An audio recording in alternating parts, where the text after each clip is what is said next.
కన్న తండ్రి, నీ పరిశుద్ధమైన నామానికి వందనాలు, స్తుతులు, స్తోత్రములు చెల్లించున్నాం మా ప్రభువా. నీ అత్యధికమైనటువంటి ప్రేమను బట్టి ఈ యొక్క ప్రాంతములో నీ అమూల్యమైనటువంటి మాటలను చెప్పడానికి నన్ను నిలవబెట్టుకున్నందుకు మీకు వందనాలు. వచ్చిన వారందరికీ వినగలిగే చెవులను, గ్రహించే హృదయాన్ని ప్రసాదించండి.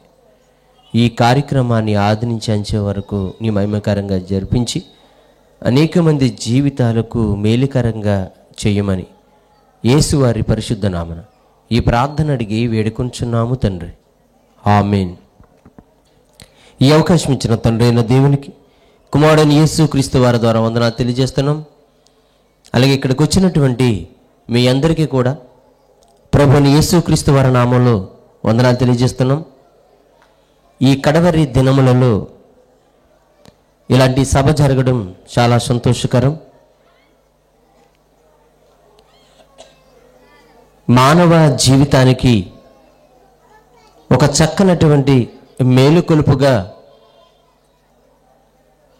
ఇలాంటి సభ అనేక మంది జీవితాలకు మేలుకరంగా మారుతూ ఉంటూ ఉంటాయి. మీ మధ్యని, మీ ముందరే దేవుని యొక్క మాటలు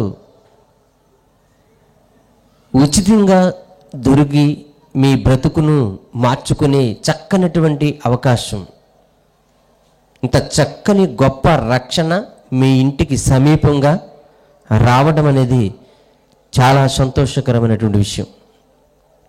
క్రీస్తు పుట్టాడని ప్రపంచమంతా పండగ చేసుకుంటుంది, సంతోషపడుతుంది, ఆనందపడుతుంది. ఈ యొక్క సంతోష దినములలో క్రీస్తు పుట్టాడని సంతోషపడుతున్నటువంటి సమాజానికి క్రీస్తు వెళ్ళిపోయి 2000 సంవత్సరాలు దాటిపోయి ఆయన వెళ్ళిపోతూ ఒక మాట చెప్పాడు. ఏమిటంటే అది, నేను మరలా తిరిగి వస్తాను అన్నాడు. నేను మరలా వస్తాను అని అన్నాడు. ఇప్పుడు క్రైస్తవుడు చూడవలసింది, ఆలోచించవలసింది మొదటి క్రీస్తు పుట్టుక గురించి కాదు, క్రీస్తు రాబోయే రెండవ రాకడ గురించి. అప్పుడు వచ్చినప్పుడు మళ్ళీ ఎవరి గర్భాన్న పుట్టడు, ఆయన వస్తాడు. వచ్చిన వాడి కొరకు ఇప్పుడున్నటువంటి జనాంగం ఎదురు చూడాలి. ఎందుకు? ఈ మనిషి యేసుక్రీస్తు వారి కోసం ఎదురు చూసేది ఎందుకు? ఆయన వస్తానని ఈ మనిషితో చెప్పినప్పుడు ఎందుకు వస్తాడు? ఇంతకు ముందు వచ్చిన వాడు ఎక్కడికి వెళ్ళాడు, మరలా వచ్చి నన్నెక్కడికి తీసుకెళ్తాడు అని. ఆయన జీవితం భూమి మీదకు వచ్చినప్పుడు, ఆయన పరలోకాన్ని విడిచిపెట్టి వచ్చినప్పుడు ఒక మరియ గర్భంలో ప్రవేశించి శరీరాన్ని తెచ్చుకుని 33.5 సంవత్సరాలు ఈ భూమి మీద బ్రతికాడు. ఈ 33.5 సంవత్సరాలలో ఆయన దేవుని యొక్క పరిచర్య జరిగించింది 3.5 సంవత్సరాలు. అతని ఆయుష్కాల దినాలు ప్రపంచానికి ఏం చెప్పాయి, ఏమి నేర్పాయి, ఏమి తెలుసుకోమని అవి ప్రేరేపిస్తున్నాయి. క్రీస్తు జీవితాన్నంతటినీ మనం జాగ్రత్తగా ఆలోచించగలిగితే ఆయన జీవితం ఏం చెబుతుందో జాగ్రత్తగా ఈ రాత్రి మనం పరిశోధిద్దాం. దేవుని వాక్యాన్ని నిర్లక్ష్యంగా వింటూ పెడద చెవిని పెట్టి ఆలోచనను తప్పు త్రావున పట్టించేవాడు శాపగ్రస్తుడవుతాడని బైబిలే చెప్తుంది. యెహోవా కార్యమును నిర్లక్ష్యంగా చేయవాడు, అశ్రద్ధగా చేయవాడు శాపగ్రస్తుడు. బైబిల్ తెరిచి ఈ కడవరి దినాలలో క్రీస్తు వచ్చే రాకడ కోసం ఎదురు చూస్తున్నటువంటి యావతి మానవ జాతి ఏం చెబుతుంది? అందుకే మనిషికి తెలియని బ్రతుకు అని ఇక్కడ రాయిస్తుందో చూసారో లేదో. ఏమిటి మానవుడికి తెలియని బ్రతుకు? అయితే మానవుడు బ్రతకవలసిన బ్రతుకేమిటి? మానవుడు తెలుసుకోవలసిన జీవితం ఏంటి? యేసు వచ్చి వెళ్ళిపోయి 2000 సంవత్సరాలు దాటిపోతే 2000 సంవత్సరాలు దాటిపోయినటువంటి యేసు చరిత్ర, యేసు జీవితం మానవాళికి ఏం చెప్తుంది, ఏమి నేర్చుకోమని చెప్తుంది. అందుకే ఈరోజు అంశాన్ని పరలోకానికి మార్గదర్శి ఎవరు అంటే మానవుడు తనువును చాలించిన తర్వాత, ఈ జీవితాన్ని ముగించిన తర్వాత వెళ్ళిపోవలసిన లోకము, బ్రతకవలసినటువంటి బ్రతుకు ఒకటి ఉంది. అది చెప్పడానికే క్రీస్తు జన్మ జరిగింది భూలోకంలో. క్రీస్తు జన్మ పండగ చేసుకోవడానికి, క్రిస్మస్ చేసుకోవడానికి, గ్రీటింగ్లు తగిలించుకోవడానికి, హ్యాపీ క్రిస్మస్ చెప్పుకోవడానికి కాదు. ఈ మధ్యకాలంలో యేసు చలికాలంలో పుట్టాడా, ఎండాకాలంలో పుట్టాడా, ఎప్పుడు పుట్టాడు, ఈ మధ్యకాలంలో ఆయన ఎప్పుడు పుట్టాడు అనేటువంటి చర్చ. ఎప్పుడు పుట్టాడనేది ఇక్కడ మన సమస్య కాదు. ఎక్కడ పుట్టాడనేది మనకు అవసరం కాదు. ఆయన బ్రతుకు మూలంగా సమాజం నేర్చుకోవలసింది ఏమిటి? యేసు బ్రతుకు మనల్ని ఏమని శాసిస్తుంది? ఇది మనకు తెలియనంత కాలం యేసుని నమ్మిన వారి జీవితం వ్యర్థం. రక్షకుడు ఉదయించినాడంట, మన కొరకు పరమైన పాట పాడుకునేటువంటి యావత్ సంతదంతా అర్థం చేసుకోవాల్సింది. ఆ రక్షకుడు ఎందుకు పుట్టాడు? పుట్టినప్పుడు ఎవరు ఇంత గొప్పవాడు అవుతాడని తెలియదు. మహాత్మా గాంధీ కూడా వాళ్ళ తల్లిదండ్రులు చెప్పలేదు ఇతడు ప్రపంచానికి, ఇతను భారతదేశానికి మహాత్ముడు అవుతారని వాళ్ళ తల్లిదండ్రులకి ఎవరూ చెప్పలేదు. అంబేద్కర్ తల్లిదండ్రులు చెప్పలేదు మీ అబ్బాయి ఈ యొక్క భారతదేశానికి రాజ్యాంగం రాస్తారని. జవహర్లాల్ తల్లిదండ్రులకి ఎవరూ చెప్పలేదు మొదటి ప్రధాని అవుతాడని. అంటే ఈ ప్రపంచంలో పుట్టిన వెంటనే వీడు ఇలా అవుతాడు, ఈ దేశానికి ఇంత పేరు తెచ్చి పెడతారని ఎవరికీ చెప్పబడలేదు. కానీ మరియ దగ్గరకు వచ్చి దూత చెప్తుంది, ఏమని తెలుసా? ఇతడు సర్వోన్నతుడైన దేవుని కుమారుడు అనబడతాడు. ఈయన తన ప్రజల పాపమును తానే పరిహరించి వారి పాపాలని ప్రక్షాళన చేస్తాడు గనుక ఇతనికి యేసు అనే పేరు సార్థకనామం అవుతుంది. ఆపదల్లోనూ భయముతోనూ బతుకుతున్నటువంటి సమాజానికి ఒక తోడనేది ఉండదు గనక ఇమానుయేలు అనేటువంటి పేరు సార్థకనామం అవుతుంది. ఇతడు వీరిని రక్షించడానికే వచ్చాడు గనక, వాడు అభిషిక్తుడు గనక క్రీస్తు అనేటువంటి పేరు సార్థకనామం అవుతుంది. ఇలా భూమి మీద ఒకడు పుట్టుతున్నాడు అంటే ఆ పుట్టుక వాడి క్రియను మొట్టమొదట అతని పేరులే తెలియపరుస్తున్నాయి. క్రీస్తు యొక్క జన్మ పేరు సూచిస్తుంది అతను ఏం చేస్తాడు అని.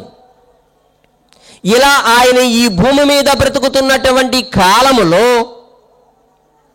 ఆయన ఈ జీవితంలో చాలామంది యేసును నమ్మారు. తప్పు. యేసును నమ్మడం కాదు, అనుసరించాలి. అనుకరణ. ప్రతి మనిషి దేనిలో దాన్ని చూస్తే తప్ప ఈ ప్రపంచంలో ఇంత గొప్పవాడు కాలేదు. చిన్నపిల్లలు తల్లిదండ్రులు ఎలా మాట్లాడుతున్నారో చూసి నేర్చుకుంటారో అలానే మాట్లాడతారు.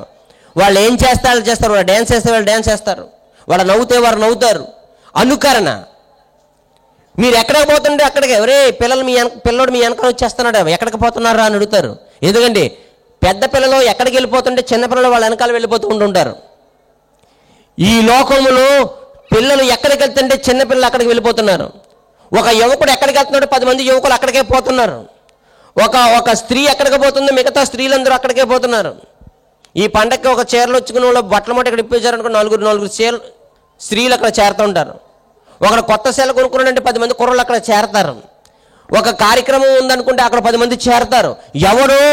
ఎవరికో ఒకడికి ప్రేరణ అవుతూనే వచ్చాడు ఈ ప్రపంచంలో. అయితే మానవుడికి ఎంతమంది జీవితాలని మాదిరిగా పెట్టుకున్నా మానవ జీవితానికి తృప్తి కలగటం లేదు. ఇది కాదేమో జీవితం, ఇంకోటి ఏదో ఉంది. పరిపూర్ణమైన జీవితం ఇది కాదేమో, ఇంకోటి ఏదో ఉంది, ఇంకోటి ఏదో ఉంది, ఇంకోటి ఏదో ఉంది అని వెతుకుతూ వచ్చాడు. ఆ జీవితం ఏంటి? శరీరకాలం ముగిసిపోతుంది. చాలామంది ముగిసిపోయి వెళ్ళిపోయారు. మనం వచ్చాం ఇప్పుడు తరం. మనదే కూడా రేపో మాపో ముగిసిపోతుంది. ముగిసిపోయిన తర్వాత కథ ఏంటి? ముగిసిపోయిన తర్వాత ఏమీ లేదనుకుంటే దినం చేయరు, దినం చేస్తున్నారు. ముగిసిపోయింది అనుకుంటే క్రిస్మస్లో ఎవరో చీరలు పంచరు, చచ్చిపోయినోడి పేరున దుప్పట్లు పంచరు అంటే ముగిసిపోలేదు. పిండం పెట్టరు అంటే ముగిసిపోలేదు. ఏదో ఉంది. శరీరాన్ని ముగించుకున్న తర్వాత ఏదో బ్రతుకుంది. ఆ బ్రతుకు ఇలా ఉంటుంది అని నీకెవరైనా చెప్పారా? అక్కడ సుఖం మాత్రమే ఉంటుందని నీకెవరైనా చెప్పారా? అక్కడ బాధలు ఉండవు, దప్పుకుండదు, ఆకలి ఉండదు, మరణం ఉండదని ఎవరైనా చెప్పారా? అలాంటి ఉండకపోతే ప్రతి ఒక్కరూ అలాంటి బతుకులు కోరుకుంటారా, కోరుకోరా? అక్కడ ఆకలి ఉండదు. ఆకలి లేకపోతే పని చేయవలసిన అవసరమే లేదు, గొడవే లేదు. అక్కడ దాహం లేదు. ఇంకోటి ఏంటంటే మరణము లేదు. మరణము లేదంటే అంతే మంచి జీవితం మరొకటి ఏముంటుంది? ఇలాంటి జీవితం, ఇలాంటి బ్రతుకు ఒకటి ఉంది. ఎక్కడుంది అది? ఎక్కడుంది అంటే పరలోకం. అంటే ఇలాంటి లోకం కాక మరో లోకం ఉంది. ఆ లోకానికి మనం వెళ్ళిపోవాలి. ఆ లోకానికి ఇంతకు ముందు ఎవరైనా వెళ్ళారా? దాని గురించి ఎంత ఎదురు చూస్తున్నారు? ఇక్కడికి వచ్చిన వాళ్ళందరూ ఆ లోకం కోసం వెళ్ళాలనా, నరకం పోవాలనా? ఆ లోకానికి పోవాలని. ఆ లోకానికి పోవాలంటే ఈ లోకంలో మంచి నడవడి ఉండాలి.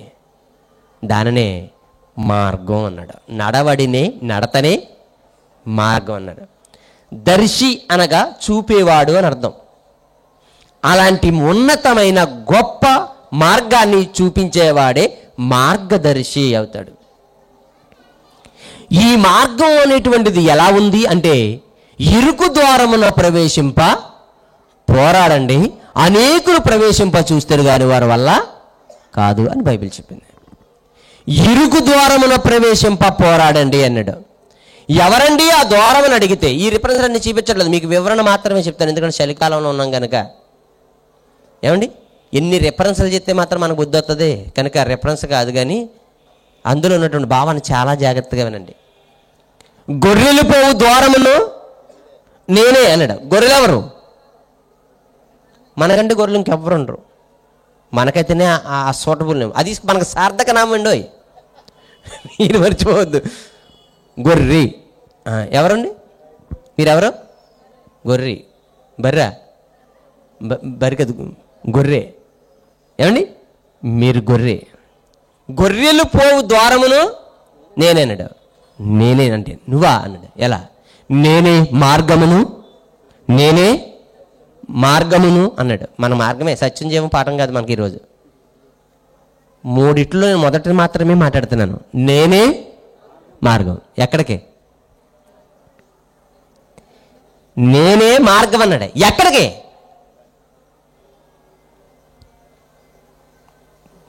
నేను వెళ్ళిపోతున్నాను అన్నాడు. ఎవరు మాట్లాడలేదట. అదేంటి ఎక్కడికి వెళ్తున్నామని ఎవరు అడగరే అని అడిగాడు యేసుక్రీస్తు వారు.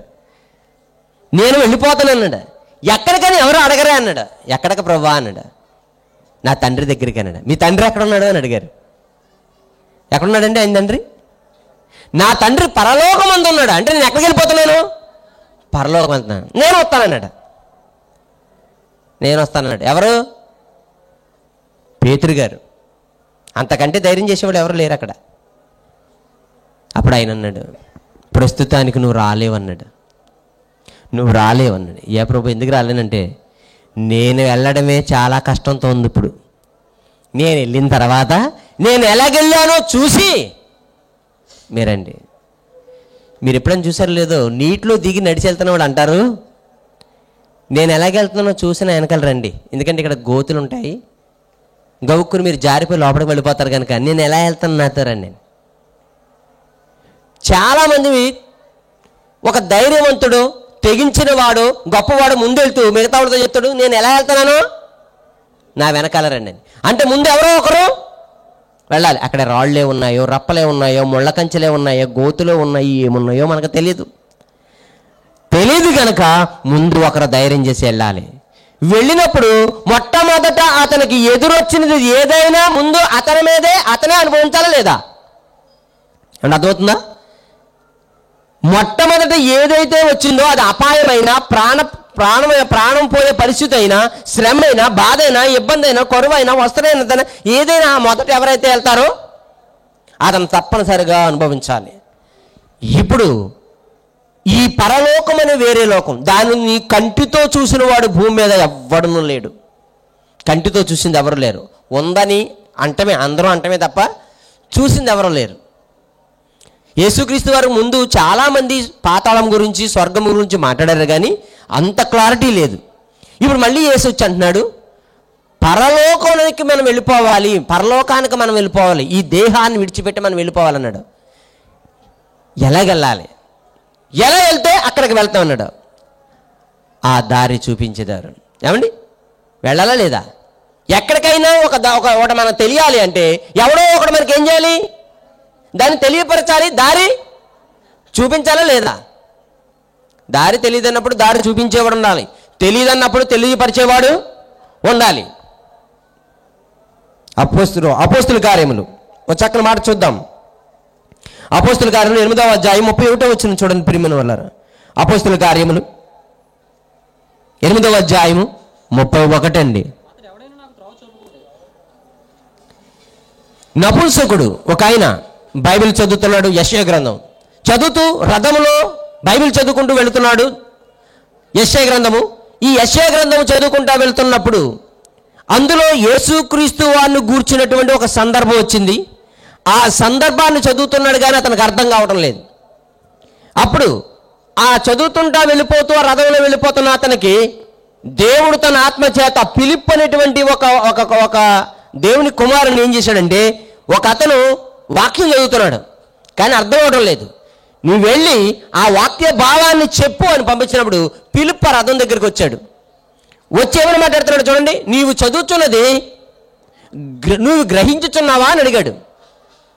రథంలో కూర్చున్న వ్యక్తి అని అడుగుతున్నాడు.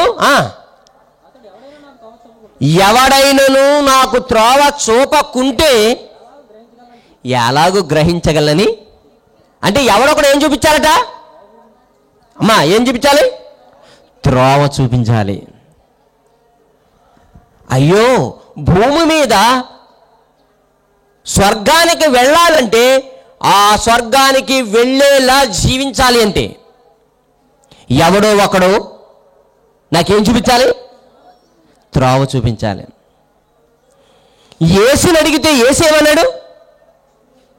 ఏమండి? యేసుని అడిగితే యేసేమని చెప్పాడు? నేనే మార్గం అన్నాడు.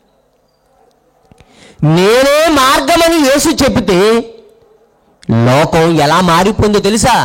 మార్గాన్ని వదిలేశారు. మీరు గమనించండి, మార్గాన్ని వదిలేశారు. దేవుని గూర్చినటువంటి ఉన్నతమైనటువంటి మాటలు మనిషికి అర్థం కావటం లేదు. ఏమండి? గనుక ఇక్కడ చెప్తున్నటువంటి విషయాన్ని మనం జాగ్రత్తగా వినాలి, అర్థం చేసుకోవాలి, అర్థం చేసుకోవడానికి ప్రయత్నించాలి. సరే, ఎవడైనా నాకు త్రోవ చూపుకుంటే నాకు ఎలా తెలుస్తుంది అన్నాడు. యేసేమన్నాడు? నేనే గొర్రెలు పోవు ద్వారమును నేనే అన్నాడు. అయితే పరలోకానికి వెళ్ళడానికి మార్గదర్శి, స్వర్గం వెళ్తాను స్వర్గస్థుడే అన్నాడు. స్వర్గానికి వెళ్ళడానికి మార్గం చూపించడానికి యేసు వస్తే మానవుడి భూమి మీద స్వర్గం చేరడానికి పరలోకం చేరడానికి ఎవరిని మార్గదర్శులుగా పెట్టుకున్నాడు? ఈరోజు చదువుకున్న వారికి మార్గదర్శులు ఎవరు? చదువుకుంటున్న పిల్లలు కాలేజీలకు వెళ్తున్నారు కదా, jean pant, T shirt, in shirt, ఏమండి 2 పుస్తకాలు తగిలించుకుని సన్న కళ్ళజోడొట్టు ముక్కు మీద పెట్టి, ఏమండి మరి కాలేజీకి వెళ్ళిపోతూ గొప్ప సదవర్లా కనబడుతూ, ఏమిటండి ఇతను ఇంత డిగ్నిఫైడ్గా ఉన్నాడంటే చదువుకుంటున్నాడండి. దేన్ని చదువుకుంటున్నాడట? దేన్ని? కాలేజీకి వెళ్ళేవాడు కాదండి చదువుకునేవాడు. మీరు చాలా పొరపడుతున్నాడు. చదువుకునేవాడు కాలేజీకి వెళ్ళేవాడు కాదు. భూమి మీద మార్గదర్శులు, శాస్త్రవేత్తలు చూసారండి. నేను ఆయనలా ఉండాలి, అవసరం లేదు, లైట్లు ఆపక్కర్లేదు. వారందరూ చూసారండి, ఆ స్క్రీన్ మీద కనబడుతున్న వారందరూ కూడా ఏదో వాటిని కనిపెట్టారు భూమి మీద. ఇగో చూడండి ఎన్ని వస్తువులు కనిపెట్టారు వాళ్ళంతా. ప్రతివాడు ఏ వస్తువుని కనిపెట్టారో ఆ వస్తువుని ఆ వ్యక్తిని వేశారు. చూడండి, లేటెస్ట్గా చదువుకుంటున్నటువంటి ఇంజనీరింగ్ చదువుతున్నటువంటి విద్యార్థులు కానివ్వండి, మెడిసిన్ చదువుతున్నటువంటి విద్యార్థులు కానివ్వండి, లేదా ఏ చదువుతున్న వాళ్ళందరికీ మార్గదర్శులు వాళ్ళే. మీరు గమనించండి, వీళ్ళ ఎక్కడి నుంచి మార్గదర్శులు తెలుసా? మనిషి పుట్టుక దగ్గర నుంచి చావు వరకే మార్గదర్శకులు. జాగ్రత్తగా వినాలి మీరు. పుట్టిన దగ్గర నుండి నీకు 5వ సంవత్సరం వచ్చిన తర్వాత వాళ్ళు కనిపెట్టినటువంటి ప్రతి దానిని వేస్తారు. అక్కడి నుంచి నేను జాగ్రత్తగా చెయ్యి పట్టి తీసుకుని వచ్చి మరణం దగ్గర వదిలేసి పోతారు. అంటే నువ్వు కూడా చచ్చిపోతావు. ఏమండి అక్కడికంటే ముందుకు ఎందుకు వెళ్ళరు అంటే వారు కూడా వచ్చి ఆగిపోయింది ఎక్కడా?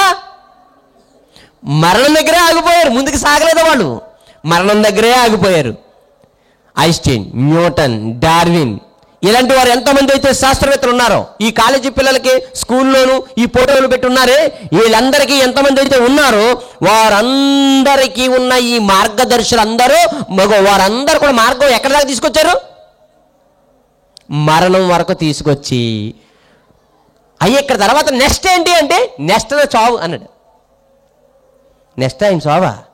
అవును, నెక్స్ట్ నేను ఒక మంచి ఇందిరాగాంధీలా దేశాన్ని ఏలాలి. ఆమె పెళ్లి చేసుకుంది, పిల్లల్ని కంది, వాళ్ళ తండ్రి గారు ఇచ్చిన పదవిని అధిరోహించింది, డేరింగ్ డాషింగ్గా బ్రతికింది, ఎమర్జెన్సీ అనేటువంటి ఒక భయంకరమైన నిర్ణయాలు తీసుకుంది భూమి మీద. ఆమె అక్కడ దాకా వచ్చి తన పక్కన ఉన్న గన్నమేదే ఆమెను చంపేస్తే మెట్ల మీద కూలబడిపోయి ఆమె మరణమే చూపించింది. స్త్రీలారా తెలుసుకోండి, స్త్రీ జాతికి మొగటం లేని మహారాణి ఈవిడి. ఇప్పుడు ఉన్నటువంటి రాచరిక వ్యవస్థ దగ్గర నుంచి ఆలోచించకుండా మనకున్నటువంటి స్థితిని ఆలోచిస్తే ఈవిడ అలాంటిదే. ఆమె మరణాన్ని చూపించి వెళ్ళిపోయింది. ఈవిని నమ్ముకున్న వాళ్ళందరూ మళ్ళీ తిరిగి వచ్చేసారు వెనక్కి. ఈమె మార్గదర్శి కాలేకపోయింది. అంటే ఈ లోకంలో ఎంతో మంది వస్తున్నారు, పదవి అనుకున్నారు, మార్గం పదవి పోయింది. ధనం అనుకున్నారు, ధనవంతులు తెలుసు కదండి, ఈ మధ్యన పొట్టల్లోంచి బయటకు వస్తున్నారు ధనవంతులు. ఏమండి, చీమల పొట్టలోంచి గుడ్లట్టుకుని వెళ్ళిపోతూ ఉంటాయి చూసారండి అప్పుడప్పుడు చీమలు, అలాగ మూటలట్టుకుని బయటకు దొరికేస్తున్నారు. అరగదు. వీళ్ళందరూ మనం ఆలోచిస్తుంటే కోటీశ్వరులు ఈ ప్రపంచంలో. అలాంటి వారిలో అనిల్ అంబానీ కానీ, ముఖేష్ అంబానీ కానీ, ఏమండి ఈ లోకంలో ఇంకా బిల్ గేట్ కానీ, ఇలాంటి వాళ్ళు ఎంతమంది అయితే ఉన్నారో. మన తెలుగు వాళ్ళు లేరనుకున్నారో, ఉన్నారో, బయట రారు. ఈ పీతలండి క్వాలిటీ లాగేసుకుంటూ ఉంటారు, ఒకరికొకరు పైకంతా రారు, కనపడరు. వీళ్ళందరూ కూడా ప్రపంచంలో ఉన్నటువంటి ధనవంతులండి. చూసారు ఎలా నవ్వుతున్నారు? తెగ తినేశారు డబ్బంతా వీళ్ళంతా. వీళ్ళు చాలామందికి మార్గదర్శి అండి, వీళ్ళలా అవ్వాలని, బిజినెస్ మ్యాగ్నెట్స్ అవ్వాలని.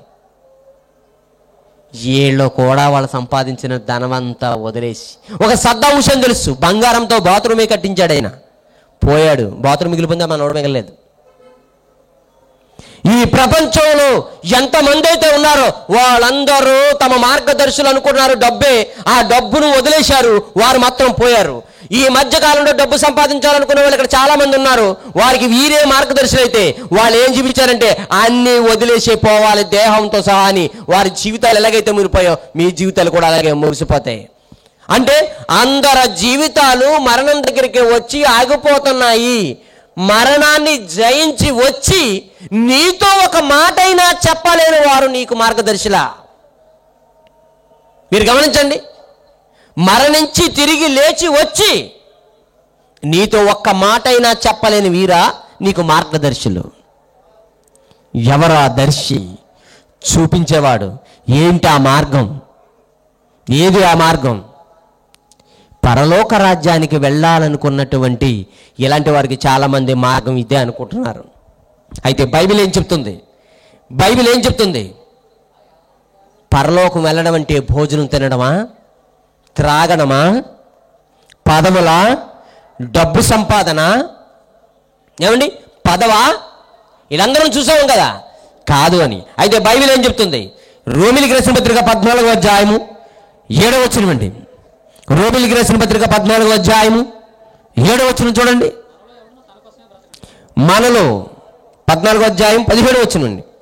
14:17 దేవుని రాజ్యము భోజనమును పానమును కాదు గాని నీతియు సమాధానమును పరిశుద్ధాత్మయందలి ఆనందమునై ఉన్నది.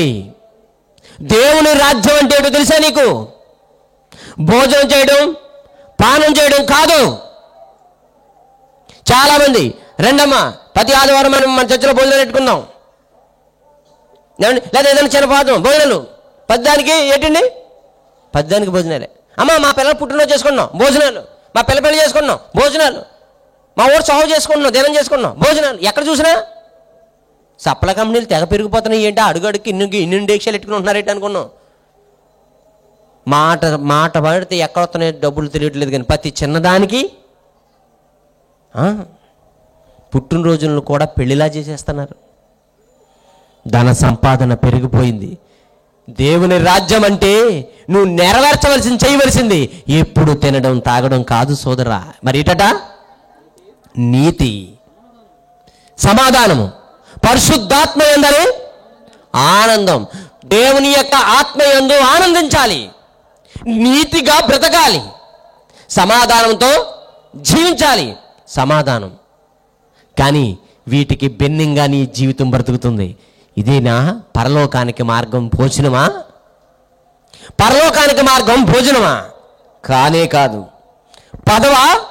ఈరోజు చూడండి, ఈయన పాస్టర్ ఫెలోషిప్ ప్రెసిడెంట్ గారండి, లేకపోతే ఈయన ఎవరో మెంబర్ గారండి, లేకపోతే ఈయన ఎవరో సర్పంచ్ గారండి. పదవి లేకపోతే గౌరవం లేదు ఈ లోకంలో. పదవి పదవి అదే క్రైస్తవ్యంలోనికి కూడా వచ్చేసింది. క్రైస్తవంలో కూడా పదవి, పేరు, ఇంత గౌరవనీయమైనటువంటిది, ఇంత పేరు చదివితే కానీ స్టేజ్ మీదకే రారు. ఇవన్నీ మీరు ఆలోచిస్తుంటే దాని గురించి మాట్లాడుతున్నాడు. మత్తయి సువార్త 20వ అధ్యాయం 25లో, మత్తయి సువార్త 20వ అధ్యాయము 25వ వచనం ఏముందండి అక్కడ? యేసుక్రీస్తు వారి దగ్గరికి జబదేయ కుమారుల తల్లి వచ్చింది, వాళ్ళ ఇద్దరు కొడుకులు తీసుకొచ్చి, ప్రభువా నా ఇద్దరు పిల్లలని నీ కుడివైపున ఒకరిని ఎడమవైపున ఒకరిని కూర్చొని పెట్టుకో అన్నాడు. అప్పుడు యేసుక్రీస్తు వారు, నేను త్రాగే గిన్నెలోది మీరు త్రాగగలరా అన్నాడు. త్రాగుతూ ఉన్నారు. మీరు త్రాగితే త్రాగవచ్చు, కానీ నా కుడివైపున ఒకరిని ఎడమవైపున ఒకరిని కూర్చోబెట్టుకోవడం కుదరదు, నా వశంలో లేదు, నా తండ్రి చిత్తం నా తండ్రి వశంలో ఉందన్నప్పుడు మిగతా వాళ్ళు ఏం చేశారు చూడండి. అక్కడ ఉన్నవాళ్ళు తక్కిన 10 మంది శిష్యులు ఆ మాట విని ఆ ఇద్దరు సహోదరుల మీద కోపడ్డారట. ఏరా ఏసీ వెనకాల మీ ఇద్దరు తిరుగుతున్నారా? మేము తిరగడం లేదు, మేము తిరగడం లేదు. మీ ఇద్దరు యేసు కుడి పక్కన ఒకరిని ఎడం పక్కన ఒకరిని, ఒకడు ఆర్థిక మంత్రి కానీ ఒకడు హోంమంత్రిగా వేసుకుని, మిగతా మేము ఎందుకు పనికిరానటువంటి పరిశ్రమల శాఖ మంత్రి, కార్మిక శాఖ మంత్రి, అవి ఏమంటారా? ఏ విలువ లేనివి. మీరు మాత్రం మంచి పొజిషన్లోకి వెళ్తారా? మీరు మీ పెద్ద పదవి కావాలా మీకు? అంటే పరలోకం వెళ్ళడం అంటే పదవి ఉండాలనుకుంటున్నారు చాలామంది. పదవి లేకపోతే దేవుని రాజ్యంలోకి రాలేము, దేవుడుండే లోకానికి వెళ్ళలేము అనుకుంటుంది ఈ సమాజం. పదవే నా మార్గం నీకు అంటే అప్పుడు ఏమన్నాడు చూడండి యేసుక్రీస్తు వారు. గనుక యేసు తన యొద్దకు వారిని పిలిచి, యావయ్యా మీరు పరలోకం వెళ్ళాలని అనుకున్నప్పుడు పరలోకం వెళ్ళాలంటే జీవితాన్ని కలిగి ఉండాలి, కానీ పదవులు ఎందుకు అని అడిగాడు. పదవులు ఎందుకు? అన్యజనులు పదవుల కోసం దెబ్బలాడుకుంటారు. అది రాజుతున్న అన్యజనుల్లో అధికారులు వారి మీద ప్రభుత్వం చేస్తారు, వారిలో గొప్పవారు వారి మీద అధికారం చేయుదురు. మీకు తెలుసు, మీలో అలా ఉండకూడదు. అది కాదు పరలోకం వెళ్ళేటువంటి బ్రతుకు. మీలో అలా ఉండకూడదు. ఇందాక ధనాన్ని మనం చూసాం, లేదంటే గొప్పవారిని చూసాం, పదవుల్ని అధిరోహించిన వారిని చూసాం, ఏమండి భోజన పానాలు చేసిన వారిని చూసాం. ఈ భూమి మీద పరలోకం వెళ్ళాలంటే మార్గం అది కాదు. ఇవేమీ నిన్ను స్వర్గానికి తీసుకువెళ్ళలేవు. మానవుడు బ్రతకవలసిన బ్రతుకు పదవిని అధిరోహించడం కాదు, తిండి తినడం కాదు, పానము తాగడం కాదు, ధనం సంపాదించడం కాదు. కోట్ల రూపాయలు సంపాదించుకుని ఒక్కసారిగా ధనం మారదు అని అనగానే ఎంతమంది అవక్కైపోయారు, ఎంతమంది బాధపడిపోయారు. వీళ్ళందరూ నీ మార్గదర్శులు. వాళ్ళ నమ్ముకుంటున్నారా? చాలామందికి పవన్ కళ్యాణ్ ఈరోజు మార్గదర్శి అట. పవనిజం ఏమండి? పవన్ కళ్యాణ్, ఇంకొక ఆయన చెర్రీ, ఇంకోడెవడో బర్రీ. వీళ్ళండి ఆ ఫ్లెక్సర్ మీద చూశారు కదండి, వాళ్ళ పక్కన ఫోటో ఉంటే వీళ్ళ పక్కన ఫోటో. అంటే ఇతని మార్గదర్శి ఇతనే. ఒకనాడు ఎన్టీఆర్ అన్నారు, ఉన్నాడు, చనిపోయాడు ఆయన. పెద్ద ఎన్టీఆర్. చూడండి మా పిల్లలు ఎవరు పరిగెడుతున్నారు, వీళ్ళకి సరిగ్గా ఏం లేదా? ఏమండి ఆ పిల్లలు ఆ పెద్ద తరం వారు వెళ్ళిపోయారు. ఇప్పుడు వాళ్ళ పిల్లలు వచ్చారు, వాళ్ళ పిల్లల తరం అయిపోయింది. వీళ్ళని మార్గదర్శకులుగా పెట్టుకుంటున్నటువంటి ఓ మనిషి, తనువును చాలించి వెళ్ళిపోతున్నావా నువ్వు? ఎవరిని పెట్టుకుంటున్నావు నువ్వు? ఏటిలో ఉన్న చేపలు ఎండిపోయి చెరువు ఎండిపోయి అందులో ఉన్న చేపలు ఎక్కడికి వెళ్ళాలరా నాయనా, ఈ చెరువు ఎండిపోతే మేము చచ్చిపోతాం, మా బ్రతుకుకి మరొక బతికే అవకాశం లేకుండా పోయేలాగుంది అని బాధపడుతున్నప్పుడు ఒక కొంగొచ్చి చెప్తుందండి చేపలతో, అయ్యో చెరువు ఎండిపోతుంది, మీరు ఎలా బతుకుతారో నాకు తెలియడం లేదు కనుక నేను మీకు మార్గం చూపుతాను, మీ బ్రతుకు మీరు బతికించుకోవడానికి. పక్కన ఉన్న చెరువులో బోళ్ళని నీళ్లు ఉన్నాయి, మీరు నా మాట నమ్మితే మిమ్మల్ని తీసుకెళ్ళి ఆ ఏట్లో పెడతానందట. అయితే రోజు కొంగ ఈ చేపలను వేటాడుతూ ఈరోజు తీసుకెళ్ళావంటే తీసుకెళ్ళి చెరువులో పెట్టాను, అబ్బాయి ఎంత చక్కగా ఇది ఎత్తను అనుకుంటున్నారు, చాలా బాగుంది అక్కడ చెప్పిందంట. మిగతా చేప అనుకుందంట నిజమేనేమో అనుకుందంట, ఎందుకంటే ఆ నీటిలో వచ్చిన చేప మళ్ళీ వచ్చి ఈ చేపకే చెప్పలేదు. ఇలా చెరువులోనున్న చేపలన్నీ పట్టుకుని వెళ్ళి ఎక్కడో కొండ మీద పెట్టుకుని తినేసి మొత్తం అన్నిటినీ ఆరగించేసిందట.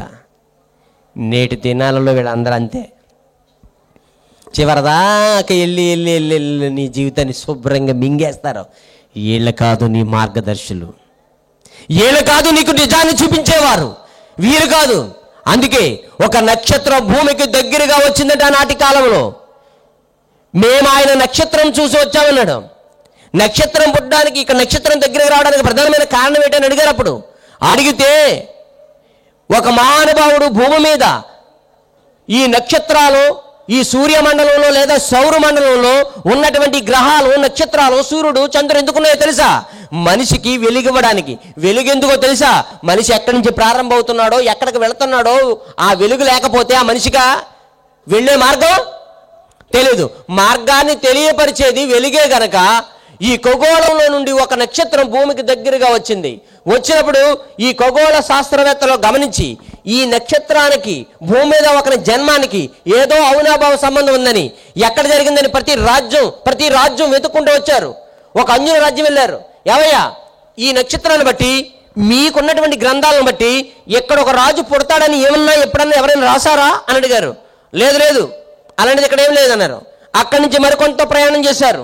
అక్కడ అడిగారు, ఏవయ్యా ఇదిగో తూర్పు దిక్కున కనబడుతున్న నీ నక్షత్రానికి మీరు రాసుకున్నటువంటి ఖగోళ శాస్త్ర పుస్తకాల్లో కానీ, ఆధ్యాత్మికమైనటువంటి పుస్తకాల్లో కానీ, దేవుడికి సంబంధించినటువంటి ఏ పురాణంలో కానీ ఈ నక్షత్రానికి భూమి మీద బతుకున్నటువంటి ఒక మనిషికి ఏదన్నా అలాంటి ఎవడైనా గొప్పడు పుట్టినట్టు మీకు ఏం తెలిసిందంట?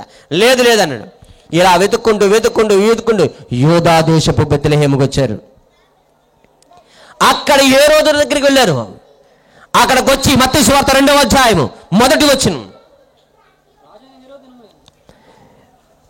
మత్తయి సువార్త 2వ అధ్యాయం 1వ వచనం, రాజు అయిన హేరోదు దినమునందు యూదా దేశపు బెత్లెహేమును యేసు పుట్టిన పిమ్మట ఇదిగో తూర్పు దేశపు జ్ఞానులు యెరూషలేముకు వచ్చారు.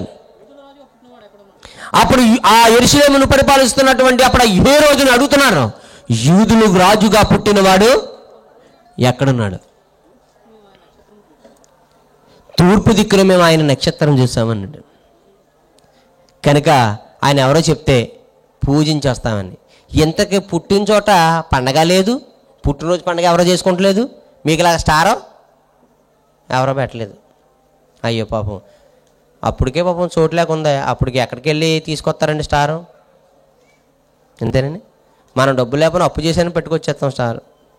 పోనీ వాళ్ళు ఎక్కడిని తీసుకొస్తారు చెప్పండి? పాపం ఏసేపు మరియమ్మ స్టార్ పెట్టుకోవాలని ఆలోచన లేదు. ఇంతకీ పైన నక్షత్రానికి ఈ పశువుల తొట్లో పడుకున్న వాడికి ఏదో సంబంధం అన్న సంగతి వీళ్ళిద్దరికీ తెలియదండి. దానిని పరిశోధించే జ్ఞానులు వేరేగా ఉన్నారు. వారు వచ్చారు, హేరోదుని అడిగారు. వాడేమో నేనే కదా రాజును, ఇంకో రాజు పుట్టడం ఏంటని అప్పుడు కంగారు వచ్చింది. కంగారు వచ్చి అప్పుడు అతను ఏం చేశాడు చూడండి. ఈ సంగతి విన్నప్పుడు కలవరపడిపోయారట. యూదుల రాజుగా పుట్టినవాడు మన ప్రాంతంలో పుట్టాడని మనకు తెలియలేదేటి? ఏమండి, మరి ఈ ప్రాంతంలో ఉన్న వాళ్ళు ఏం చేస్తున్నారు? క్రిస్మస్ ఎట్టుకుని భోజనాలు అమ్మాయి వచ్చండి. సాయంత్రం 6 గంటల పాత్ర 7 గంటలకు ముంచామన్నాను. భోజనాలు ఉన్నాయి కదా, భోజనాలు ముఖ్యం, మరి వాకింగ్ కాదు. పాస్టర్ గారు 6 గంటలకు వచ్చామన్నాను, అరగంట మాత్రమే చెప్పనని అయిపోయింది. అన్నింటి అందరికి భోజనాలు. అందరూ ఈ సందాలు ఉన్నారు కానీ ఎవరు పుట్టాడో, ఎందుకు పుట్టాడు, పుట్టినోడు ఏం చేస్తాడో ఏం అవసరం లేదు. ఏమండి? ఏం అవసరం లేదు. మనం పండగ, ఆనందం, సంతోషం అన్నీ ఉంటే చాలు. ఇలాగే బతికేస్తుంది సమాజం అంతా.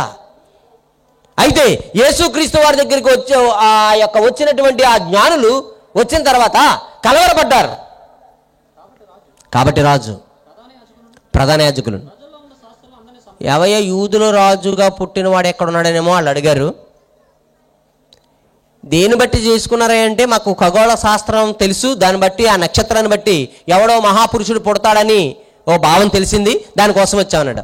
అయితే దీని గురించి యూదుల రాజుగా పుట్టినవాడు ఎక్కడున్నాడని అన్నాడంటే, పుట్టినవాడు ఏ జాతిలో పుట్టుండాలి? యోధా జాతిలో పుట్టుండాలి. యోధా అనేటువంటిది గోత్రాలు ఎందులో వాళ్ళు? ఇశ్రాయేలీల్లో వాళ్ళు. ఇశ్రాయేల్ అంటే మనోళ్ళ దగ్గర మనోళ్ళే ఇక్కడ ఉన్నారు కదా.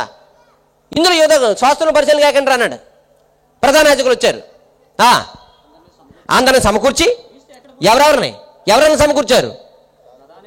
ప్రధాన యాజకులను. శాస్త్రులు అంటే శాస్త్రవేత్తలు లేలే, ఖగోళం ఈ కొంచెం తెలిసిన వాళ్ళు, ఈ వాస్తులు కూడా తెలిసిన వాళ్ళు. అందరిని సమకూర్చి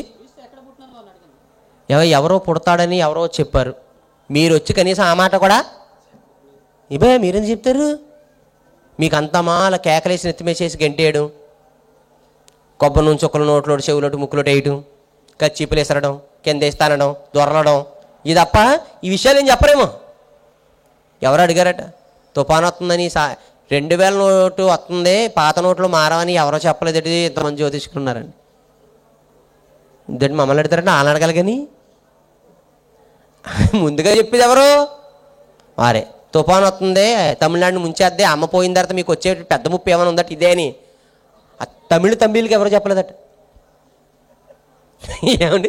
తమిళకి ఎవరో చెప్పలేదటండి పాపం. మరి ఎందుకు చెప్పట్లేదంటే వాళ్ళకి తెలితే కదా చెప్పడానికి. అయితే ఇక్కడ చూడండి, ఈ భూమి మీద వాళ్ళందరూ పిలిచేటప్పుడు వాళ్ళందరూ ఈ పుస్తకాలన్నీ ఎక్కడి నుండి ఎక్కడికి?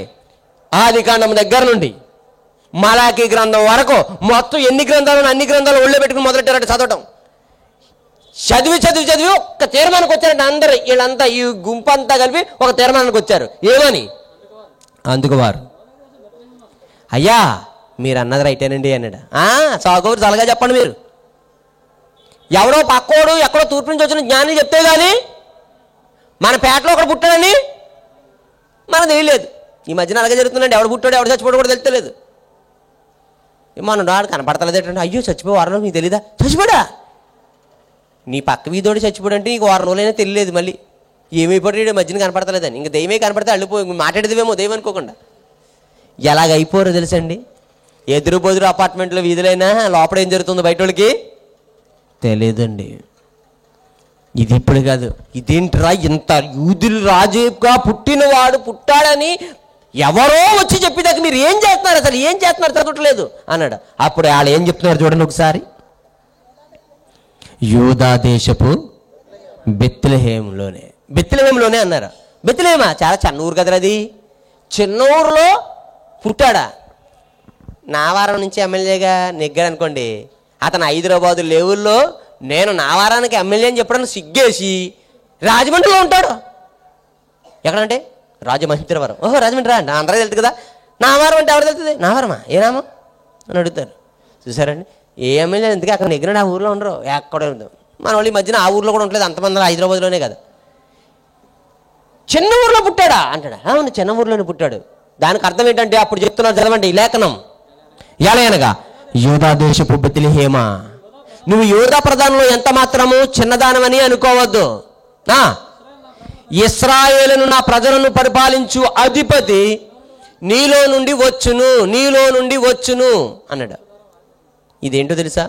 ఎవరినో పరిపాలించడానికి వస్తున్నాడు ఒక ఆయన. అతను అధిపతిగా ఉండి నడిపిస్తాడు అని ఉంది. ఆ వచ్చేవాడు ప్రపంచాన్ని మలుపు తిప్పేవాడిని ప్రపంచం అర్థం చేసుకోలేదు. ఎందుకంటే అప్పటికి అంత తెలియదండి. పిల్లోడు అంత జ్ఞానాన్ని ఎక్కడ చెప్పగలడు? ప్రపంచాన్ని మార్గాన్ని త్రిప్పుతాడు. ప్రపంచంలో అనేకమైన మార్పులు చోటు చేసుకుంటాయి. ఒబామా పీఠం ఎక్కితే ప్రపంచంలో అనేకమైనటువంటి మార్పులు జరుగుతాయి. లేకపోతే డొనాల్డ్ ట్రంప్ ఎక్కితే ఏదో మార్పులు జరుగుతాయి అని మీరంటారు. తప్పు. యేసు పుట్టినప్పుడే జరిగాయి అనేకమైన మార్పులు. ఆ మార్పులు పరలోకానికి నడిపించే ఒక అధిపతి భూమి మీద పుట్టాడు. ఇతనే పరలోకానికి ప్రజలను నడిపించే అధిపతి లేదా మార్గదర్శి. అప్పుడు ఈ అధిపతి ఈ పరలోకానికి నడిపించడానికి ఏం చేశాడు? యేసును చూసినప్పుడు ప్రపంచానికి ఏమర్థం అవ్వాలి? ఏమని వ్రాయబడి ఉందో ఒకసారి యోహాను సువార్త 12వ అధ్యాయము, యోహాను సువార్త 12వ అధ్యాయము 42వ వచనం అండి. 42. ఆయనను అధికారులలో కూడా అనేకులు ఆయన యందు విశ్వాసం ఉంచారు. ఆయనను అధికారులు అనేకులు ఆయన యందు విశ్వాసం ఉంచిరి కానీ సమాజంలో నుండి, పార్టీలో నుండి వెలివేయబడుదువేమోనని పరిసయ్యులకు భయపడి యేసును ఒప్పుకోలేదు. అర్థమైందండి? వాళ్ళు ఎందుకు ఒప్పుకోరు? వారు దేవుని మెప్పు కంటే, చూసారండి, వారు దేవుని మెప్పు కంటే మనుషుల మెప్పుని ఎక్కువగా అపేక్షించారు, ఇష్టపడ్డారు, కోరుకున్నారు. వీర మార్గదర్శులు, ఈ రాజకీయ నాయకుల మనకు మార్గదర్శకులు, ఈ సినిమా యాక్టర్ల మనకు మార్గదర్శకులు కాదు. ఈ లోకములోకి వచ్చిన యేసుక్రీస్తు వారి జీవితం మనకి మార్గదర్శనం. ఏంటి? చివరగా నేను ఎక్కువసేపు మాట్లాడను. యేసు ప్రపంచానికి చూపించినటువంటి ఆ మార్గం ఏమిటి? ఆయన జీవితం మనకు ఆదర్శప్రాయం. యేసు జీవితంలో మనం తీసుకోవాల్సిన ఆదర్శం ఏంటి? పెళ్లి చేసుకున్నాడండి. అవును, మరి 100 మందిని చేసుకున్నాడు. బహుభార్యలు ఆయనకి, బహుభార్యలు చేసుకున్నాడు. బహుభార్యలు చేసుకోమని మనకు ఆదర్శప్రాయుడయ్యాడు. మరి అంతేనా? ఆ ఊరు సువార్తకెళ్ళి అక్కడ ఒకరిని, ఈ ఊరు సువార్తకెళ్ళి ఎక్కడ ఒకరిని పెట్టుకుని, ఎంతమంది పెట్టుకుని మాను పురుషుడు ఎంతమంది స్త్రీలైనా పెళ్లి చేసుకోవచ్చు గనక నేను సత్పురుషుడిని కనుక మరి నేను ఇంకెక్కువ మందిని పెళ్లి చేసుకుంటానని, లేదా 3 మంది ఉపపత్తులను ఉంచుకుంటానని బహుభార్య తత్వాన్నే యేసు జీవితం మనకే మార్గదర్శమా? అదేనా ఆయన జీవితం మనకి చూపిస్తున్నది? అదేనా ఆయన జీవితం మనకు నేర్పుతుంది? ఆలోచించండి. 5,000 మంది వచ్చారు, సంత బాగా పట్టేయండి, ఎవ్వను ఒక్కడు కూడా వదలొద్దు. కవరెట్టుగా ముఖం మీద ఏసీ దాకా మాత్రం తీకండి, మొత్తం అందరి దగ్గర పట్టండి. పేతురు ఎంత వచ్చిందో లెక్కట్టు, యోధా రేపెళ్ళి బ్యాంకులో వేసాయి. ఇలాంటివి ఎక్కడ ఆయన జీవితంలో కనపడవు. మీరు ఆలోచిస్తే యేసు యొక్క జీవితం డబ్బు సంపాదించమని మనకు నేర్పుతుందా? దైవజనులకు నేర్పందా? ఈరోజు కోట్ల రూపాయలు సంపాదించుకుంటూ ప్రజల యొక్క సొమ్మును దోసేస్తున్న ఈ గజ దొంగలందరికీ ఆ యేసుక్రీస్తు వారు ఆదర్శమయుడు. డబ్బు సంపాదించుకోమని చెప్పాడా? ఆయన జీవితం అదేనా? యేసును విమర్శించే వాళ్ళందరూ, యేసును తప్పుపట్టే వాళ్ళందరూ ఒక్కసారి ఆయన జీవితంలోకి వెళ్ళి చూడండి. ఒక్క తప్పు అయినా మీరు పట్టుకోలేరు. అది అప్పటి వాళ్ళకే సాధ్యం కాలేదు. ఎప్పటికి నీకు అది ధైర్యం చాలదు. ఎప్పటికీ యేసు మీద ఏలెత్తి చూపించడానికి ఎవరికి ధైర్యం ఎందుకు చాలదంటే ఆయన యందు పాపం ఏమయ్యో లేదు. మీలో నా యందు పాపం ఉందని మీలో ఎవడు స్థాపించగలడు అని యేసు ధైర్యంగా ప్రజల మధ్య అడిగాడు ఆనాడు బ్రతుకున్నప్పుడే. ఈనాడంటాక నీవేం సరిపోతావు? అంతటి గొప్పవాడు. ఆయన జీవితం డబ్బు సంపాదించుకోమని మనకు చూపించడం లేదు. 100 మంది భార్యలు చేసుకోమని చూపించడం లేదు. కత్తి పట్టి మనుషులను చంపి రాజ్యాధికారం దక్కించుకోవాలని ఒక రాజ్య పిచ్చి, రాజ్య కాంక్ష ఒక ప్రపంచంలో ఉన్న మనిషికి ఆయన జీవితం నేర్పడం లేదు. కత్తి పట్టి మనిషిని చంపి రాజ్యం మీద, సింహాసనం మీద కూర్చుని రాజరిక వ్యవస్థ, ఒక ముఖ్యమంత్రి పదవును లేకపోతే ఒక ప్రధాని పదవును అధిరోహించాలని మనకి అది నేర్పటం లేదు. ఆయన మనకు అది నేర్పడం లేదు. ఇకపోతే మనిషి అనేవాడు తినడానికే పుట్టాడు కనుక వండుకోండి, పొద్దున్న టిఫిన్ వదలకండి, మధ్యాహ్నం భోజనం వదలకండి, రాత్రి అస్సలే వదలకండి. అప్పుడే భోజనం చేసేసిన పక్కన పొలం ఎత్తే వదలకండి, తినేయండి. తింటూనే ఉండండి. అర్ధరాత్రి లేపినా అప్పుడు కూడా ఎవరైనా ఏది ఇచ్చినా అది కూడా తింటేనండి. అలాగా ఆ కడుపులో ఉన్నటువంటి మిషన్కి రెస్ట్ లేకుండా అలా మరాడిస్తేనండి మిషన్ లాగా. ఎవరి ఆ కోరీలో ఉన్నటువంటి క్రషర్లు ఉంటాయి చూసారా, కంకర ఎత్తుంటే ఇలాగ గుద్దెత్తుంటే తెల్లవాళ్ళు అదే పని దానికి. ఈ కడుపు అనే పాతాళ గుండంలో పోసేస్తున్నారు. ఏమండి వేసేస్తున్నారు, మరాడిచ్చేస్తుంది, ఆడిచ్చి అలసిపోయి ఎప్పుడో ఆగిపోద్ది. అది ఆగిపోతున్నాయి కూడా చాలామందికి, అలసిపోతున్నాయండి. కాసేపు అన్న చూడండి, అప్పుడప్పుడు వీటెక్కిపోతూ ఉంటాయి మిషన్లు. మీరు ఎక్కువగా సెల్ వాడుతున్నప్పుడు చూడండి, కింద వీటెక్కిపోతూ ఉంటుంది, కొద్దిసేపు రెస్ట్ ఇవ్వండి దానికి. టీవీ ఎక్కువ వాడుతున్నప్పుడు వెనకాల నుంచి వేడి వచ్చేస్తూ ఉంటుంది, కాసేపు రెస్ట్ ఇవ్వాలి దానికి. కానీ తినేవాడు ఏనాడైనా రెస్ట్ ఇస్తున్నాడు అంటారా చెప్పండి? ఏమండి, ఒక్కరోజైనా ఉపవాసం చేస్తున్నారా? ఉపవాసం అంటే ఒక్కనాడంటే 1 గంట లేట్ అయితే కొళ్ళు తిరిగి గడిపోతున్నారు. ఇంకా ఒక్క పూట ఉపవాసమా? అయ్యో మరి చాలామంది ఉపవాసం ఉండరు. డేట్ ఉపవాసం ఉండరు. 2 చక్కెర గెలిపండి, 1 లీటర్ పాలు తాగేస్తున్నారు వాళ్ళు. మీకు తెలియడం లేదు. 2 చక్కెర గెళ్ళు పళ్ళు, 1 లీటర్ పాలు, పెద్ద 4 మడతల దోశ. ఇక్కడ మడత, అక్కడ మడత, ఇక్కడ మడత. ఇంతకుముందు 2 మడతలు వేసేవారు, ఇప్పుడు 4 మడతలు వేస్తాం కూడా ఉండలేదు. ఎంత ఉంటుంది? పెద్ద పెద్ద పెనాలు సంపాదించారండి. ఏమంటే 4 మడతలు పెడితే కానీ దోశ అవ్వదు. ఈయన్ని తినేసి ఏమలా ఉన్నాంటే ఉపవాసం అంటుంది. ఏంటి 2 అట్టిపళ్ళు, లీటర్ పాలు, దోశ తినదా ఉపవాసమా? అంటే అన్నం మాత్రం తినటం మానేయడమే ఉపవాసం అయితే ఎంత దారుణం చూసారా? ఒక్క పూట నువ్వు మానలేవు. యేసు మెట్ట మధ్యాహ్నం వేళ అన్నం మానేసి, భోజనం మానేసి, ఎండవేళ యాకోబు బావి దగ్గర కూర్చున్నాడంట. ఇంతలో శిష్యులేమో ఏమన్నా కొనుక్కొద్దామని ఆ యొక్క ఊరిలోకి వెళ్ళారంట. ఇంతలో సమరస్త్రీ నీళ్లు తోడుకోవడానికి వచ్చింది. ఆమెతో మాట్లాడుతున్నాడంట. మాట్లాడుతుంటే ఇంతలో వీళ్ళు ఆహారం కొనుక్కొని వచ్చారు. వీళ్ళు యేసుక్రీస్తు గారు మధ్యలో డిస్టర్బ్ చేస్తే ఆయన సంగతి వీళ్ళకి తెలుసు. మధ్యలో ఎప్పుడు వెళ్ళలేదు. సరే వెళ్ళిన తర్వాత ప్రభువా భోజనం తెచ్చామని, నా భోజనం ఆల్రెడీ అయిపోయింది అన్నాడంట. ఏడనుకున్నానంట, ఆవిడ ఏదన్నా టిఫిన్ అట్టుకొచ్చిందేమో తినేసాడేమో అనుకున్నారట. ఏమండి, ఆవిడ ఏదో తెచ్చిందేమో, ఆయనకి పెట్టిందేమో తిన్నాడేమో అనుకున్నారట. ఎలా అనుకుంటారని మళ్ళీ ఆయన అన్నాడు, ఏమని రాశాడు మహానుభావుడు? చదవండి ఒకసారి. యోహాను సువార్త 4వ అధ్యాయం ఏమండి 31వ వచనం. యోహాను సువార్త 4:31. ఆలోగా శిష్యులు బోధకుడా భోజనము చేయమని ఆయనను వేడుకునిరి. అందుకు ఆయన, భుజించుటకు మీకు తెలియని ఆహారం నాకున్నదని వారితో. మీరు వెళ్ళిన తర్వాత ఆవిడ 2 జొన్న రొట్టెలు తెచ్చింది. అది మీకు తెలియని ఆహారం నాకు ఉందలే అని అన్నాడట. వాళ్ళు అనుకుంటున్నారట శిష్యులు, ఆయన భుజించుటకు ఎవడైనా ఏమైనా తెచ్చినేమో అని ఒకరితో ఒకడు చూసారండి ఎలా మాట్లాడుకుంటున్నారు. ఒకవేళ ఉంటే మాత్రం వీళ్ళకి ఎట్టుకుని తినేస్తాడా? అలా పెట్టేస్తే అతను నిజంగా గురువేనా? శిష్యులు తినేస్తారేమో, గురువుకి ఎట్టకుండా మాత్రం గురువు పెట్టలేదు. ఏమంటే శిష్యులకి ఎట్టకుండా తినడం, అది యేసు మనకు చెప్తున్నటువంటి నీతి. అప్పుడు అంటున్నాడు యేసు వారిని చూసి, మీరు తినడానికే బతుకుతారు, కానీ నేను అలా కాదు.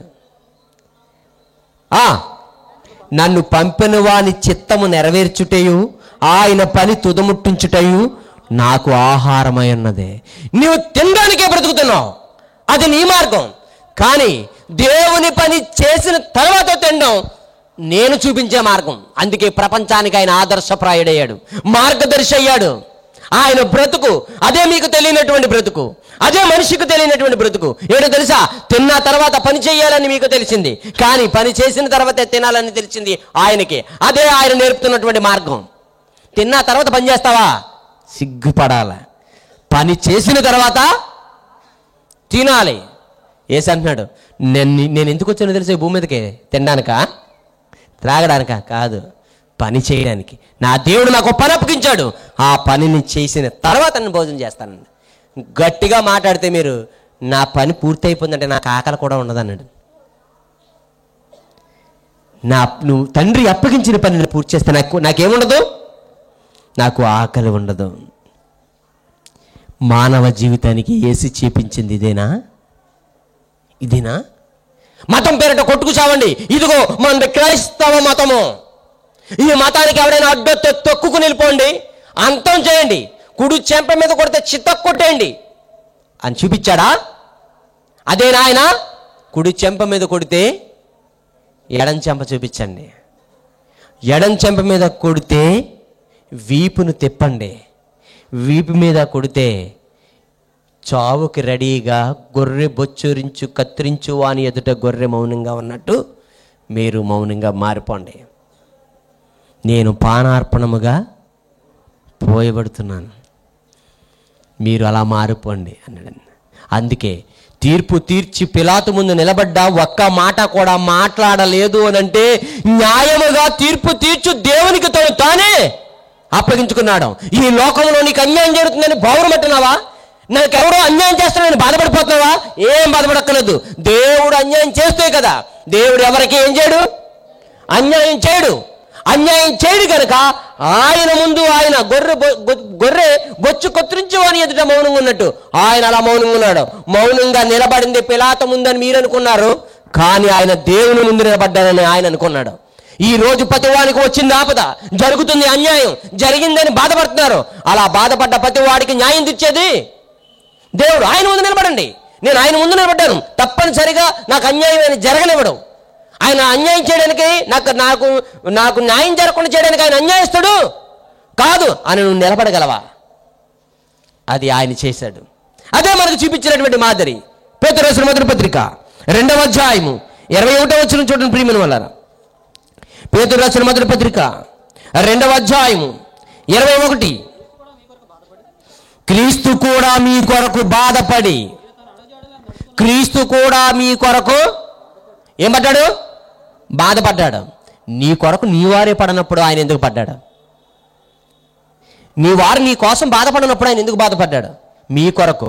ప్రతివాడు తన సొంత కార్యములే గాక ఇతరుల కార్యములు కూడా చూడాలి. అందరూ తమ సొంత కార్యములే చూసుకొనిచున్నారు, ఇతరుల కార్యములు చూడరు అని బైబిల్ చెప్తుంది. ఇతరుల కార్యములు నువ్వు ఎప్పుడైతే చూస్తావు అంటే చూడమని బైబిల్ చెప్తుంది. చదువుకోండి. క్రీస్తు కూడా మీ కొరకు బాధపడి మీరు తన అడుగు జాడల యందు నడుచుకొనవలెనని. ఏ జాడ? వేటి దగ్గరికి వెళ్ళింది ఆయన అడుగు? డబ్బు దగ్గరికా? కాదు. స్త్రీ దగ్గరికా? కాదు. పదవి దగ్గరికా? కాదు. ఎక్కడికి వెళ్ళలేదన్నాడు. ఆయన ప్రతి అడుగు ప్రపంచ శ్రేయస్సు కోసమే పడింది, ప్రతి మనిషి బాగు కోసమే పడింది ఆయన అడుగు. అందుకే ఆయన అడుగు జాడల యందు నడుచుకున్నట్లు మీకు మాదిరి ఉంచి పోయాడు. యేసు ఏముంచాడు మనకి? అమ్మా ఏముంచాడు? మాదిరి. మాదిరి ఏంటో తెలుసా? ముందు జరిగినది ఇలా చెయ్యాలని పెట్టేది, ఇలా చెయ్యాలి, ఇలా బ్రతకాలి, ఇలా ఉండాలని చూపించేదే మాదిరి.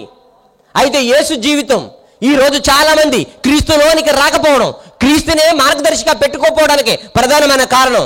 చాలామంది వారు బ్రతుకు మూలంగా యేసు జీవితాన్ని తప్పుత్రోవ పట్టించారు. యేసు స్థాపించింది మార్గం అయితే మతమని, క్రైస్తవ మతమని చాలామంది మార్చేశారు. దానికి ప్రధానమైన కారణం వారు చేస్తున్న ప్రార్థనలు, ఆరాధనలు, పాటలు వగైరా. ఇవన్నీ యేసు మార్గాన్ని అనుసరించకుండా అడ్డుపడుతూ నేటి దినాల వరకు వచ్చేసాయి. అయితే ఆయన మనకేముంచిపోయాడు? మాదిరి. ఆ మాదిరి ఏంటి? ఆ మాదిరి అయ్యా చెప్పండి. యేసు క్రీస్తులా బతికితేనే మేము పరలోకం వెళతాము. ఆయనే కదండి మన మాదిరి అన్నాడు. యేసు క్రీస్తులా బ్రతికిన వాడే ఈ తనువును చాలించి సుఖాంతమైనటువంటి పరలోకమైన స్వర్గానికి చేరిపోతాడు. అయితే యేసు క్రీస్తు వారు చూపించినటువంటి మాదిరి ఏమిటి? మత్తయి సువార్త 11వ అధ్యాయము 29వ వచనం అండి. మత్తయి సువార్త 11వ అధ్యాయము, మత్తయి సువార్త 11వ అధ్యాయము 29వ వచనం. యేసుక్రీస్తు వారు అన్నాడు, నేను సాత్వికుడను, దేన మనసు గలవాడను గనుక మీ మీద నా కాడి ఎత్తుకొని నా ఎద్దు నేర్చుకో. యేసు ఎవరటండి? అమ్మా ఎవరు? సాత్వికుడు. సాత్వికుడు. ఇంకేమన్నాడు? దేన మనసు గలవాడు. దేన మనసు, గర్వం లేని మనసు గలవాడు. యేసులో గర్వాన్ని మనం ఎక్కడా చూడలేం. యేసులో గర్వాన్ని మనం చూడలేం. అందుకే నేను సాత్వికుడును, దేన మనసు గలిన వాడను. అలా దీనుడిగా ఉన్నాడు కనుకే కనికరింపబడ్డాడు. దేవుడే నాకు న్యాయం తీరుస్తాడు. నేను ఎవరిని ఎదిరింపను, ఎవరిని కొట్టను, ఎవరిని దూషించను. అది దేన మనసు. నాకే గొప్ప, నేను పరలోకం నుండి వచ్చాను, దేవునికి సాక్షాత్తు దేవుని కుమారుని, ఎవరు ఇక్కడ నా మీద చెయ్యేసేది, ఒక్కొక్కరు చేయి విరగ్గొట్టేస్తానని అనలేదు. కొట్టువారి వైపునకు ఆయన వీపు త్రిప్పాడు. దూషించి వారు దూషిస్తుంటే బదులు దూషించలేదు. అలాంటి మహానుభావుడు ఈరోజు ఈ లోకానికి ఆదర్శప్రాయుడు కాదా? మార్గదర్శి కాదా? అలాంటి వాడు మీకు వద్దా? అందుకని నేను సాత్వికుడును, దీన మనసు గెలేని వాడును అంటున్నాడు. అందుకే యేసుక్రీస్తు వారు అంటున్నాడు, సాత్వికులు ధన్యులు, వారు భూలోకమును. అది యేసు సాత్వికుడు కనుకే భూలోకం ఉన్నటువంటి అందరిని ఆయన ఏం చేసుకున్నాడు? స్వతంత్రించుకున్నాడు. ఎక్కడ లేదు ఆయన నామం, ఎక్కడ మాట్లాడతా లేదో చెప్పండి. ప్రతి చోట యేసు నామం, శక్తి గల నామం. యేసు నామం పవిత్రమైన నామం. ఆ నామమే తండ్రి నామం. మీరు గమనించండి, ఆ నామం ఈ నామవరంలో మారుమ్రోగాలి. మతం కోసం కాదు, మనిషికి మార్గం కోసం, మనిషికి బ్రతుకు కోసం. ఆయన బ్రతికిన బ్రతికే ఈ లోకానికి మార్గం. అదే తండ్రి యొద్దకు మిమ్మల్ని చేస్తుంది.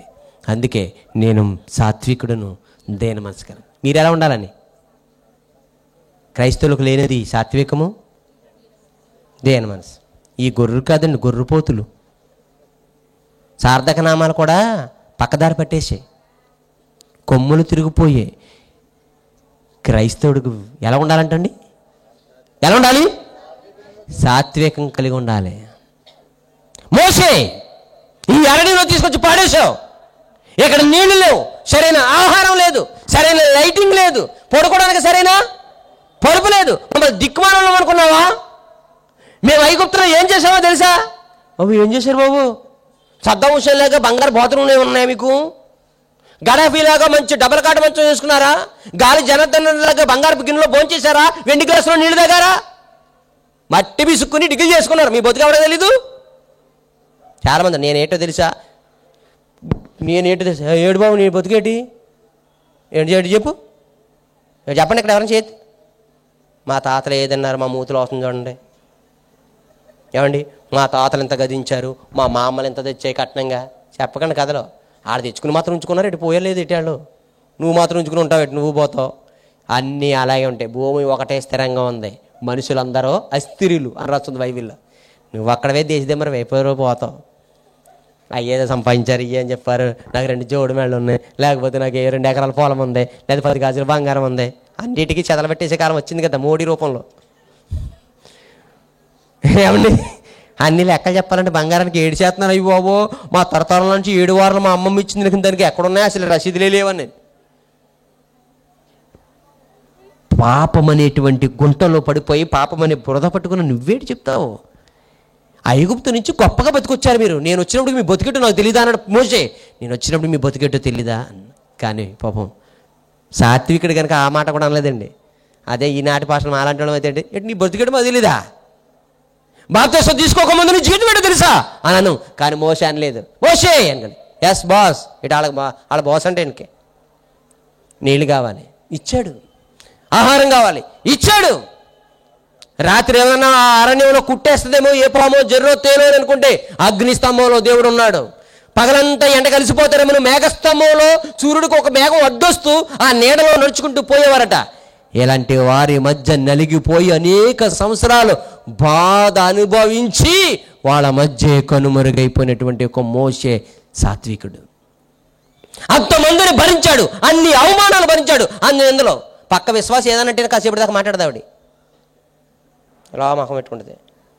భోజనం చేస్తారా? మాట్లాడదు. నీతో మాట్లాడదు. ఏంటో వాళ్ళకి ఎలా ఉందండి, ఏంటి ఏమైపోయింది బ్రదర్ భోజనం చేద్దామంటే మీరు చేయండి నేను తర్వాత చేస్తానంటాడు. ఏమైందో ఇందాక ఏదో అయింది, కాసేపటి దాకా మాట్లాడ్డా. సాత్విక మనసు అది, క్రూరమైన మనసు అది. ఏమన్నా ఆలోచన? ఎన్ని మాటలు అనుకుంటున్నా ఎవరైనా గొప్పకుని ఒక్క మాట అంటే దాన్ని లైట్గా తీసుకునే మనసు ఉండదు. వెంటనే ముఖం మారిపోద్ది. ఆ టైంలో చూస్తే దెయ్యం కనపడుతుంది. అలా చూడండి, ఆ నాటకాలలో వాళ్ళకి కనపడ్డట్టు పేతురు గారికి. మీరు అప్పుడే చూడండి, వెంటనే ఆ ఒక్క మాటను భరించలేకపోయావా? అయితే నువ్వు మోషేకు ఒక సోదరిమని కాలేవు, ఒక యేసుకి చెల్లెలు. ఆయన దీన మనసు గలవాడు, సాత్వికుడు. నీకేది సాత్వికుడు? యేసు జీవితంలో మనకు మార్గదర్శి సాత్వికత్వం. ఎవరు ఎన్నంటూ నన్ను పట్టించుకోవద్దు, కోపము తెచ్చుకోవద్దు. ఎందుకంటే దేవుడు పనిచేయడం మనకు ముఖ్యం. ఎవరు ఏమంటున్నావో అవి పట్టించుకోకుండా మనం ముందుకు సాగిపోవడమే యేసు మనకు నేర్పిన మార్గం. దీన మనసు. ఏంటో ఆళ్ళతో మాట్లాడేదటి, ఏళ్ళతో మాట్లాడేదటి, ఆళ్ళ పరమించేదటి, ఏళ్ళకే వందనాలు చెప్పేదటి. గర్వం గర్వం గర్వం గర్వం గర్వం. కానీ యేసు గర్వాంధుడు కాదు, దీన మనసు గలవాడు. రథాల మీద తిరుగుతుంటే గాడిద మీద వస్తున్నాడట. ఇదిగో నీ రాజు సాత్వికుడును దీన మనసు గలవాడే, గాడిదను గాడిద పిల్లను భారవాహక గాడిద పిల్లను ఎక్కి వచ్చుచున్నాడని. ఇదేంటి రథం మీద వస్తున్నాడని చెప్పాలి కానీ గాడిద మీద వస్తాడని చెప్తున్నారేంటి? ఏమండి ఆలోచించండి. ఏమండి, పెళ్ళి కొడుకు పెద్ద ఆటో మీద వచ్చేస్తున్నాడు. ఆటో మీద ఏంటి ఆటో మీద రాడబెట్టండి బాబు, పెద్ద అంటే పెద్ద కారు మీద, BMW కారు మీద వస్తుండే మనకు మేమనుకుంటే ఆటో మీద వస్తున్నాడా? ఇంకా నయమే. పాస్టర్ గారు వచ్చేస్తున్నారంట. ఆయన 500 గొప్ప అంతర్జాతీయ ప్రసంగికులు అనగానే మీరు వెళ్ళిపోతాను ఆటోలు చూస్తుంటారా, కారులు చూస్తారా? మీరు అన్ని కారులు చూస్తారు. వస్తే డోర్ తెద్దామని ఆయన రావటం, వెళ్ళిపోయా అక్కడ కూర్చోవడం కూడా ఉంది. ఇంకా పాస్టర్ గారు వస్తాను చూస్తున్నాడు. ఏంటి జనం లేరు ఏంటి, ప్రారంభించరేంటంటే పాస్టర్ గారు వస్తున్నారు చూస్తున్నారండి. మరి ఈయనెవరు అంటే ఆటోలో వస్తే పాస్టర్ గారు కాదు. ఎందులో రావాలి? అందుకే పాపం అద్దెకి తెచ్చుకుని కారులో వస్తున్నారు. మీరు ఇచ్చిన డబ్బులు పాపం అద్దె కారులకి పోతాం చెప్పుకుంటలేదు.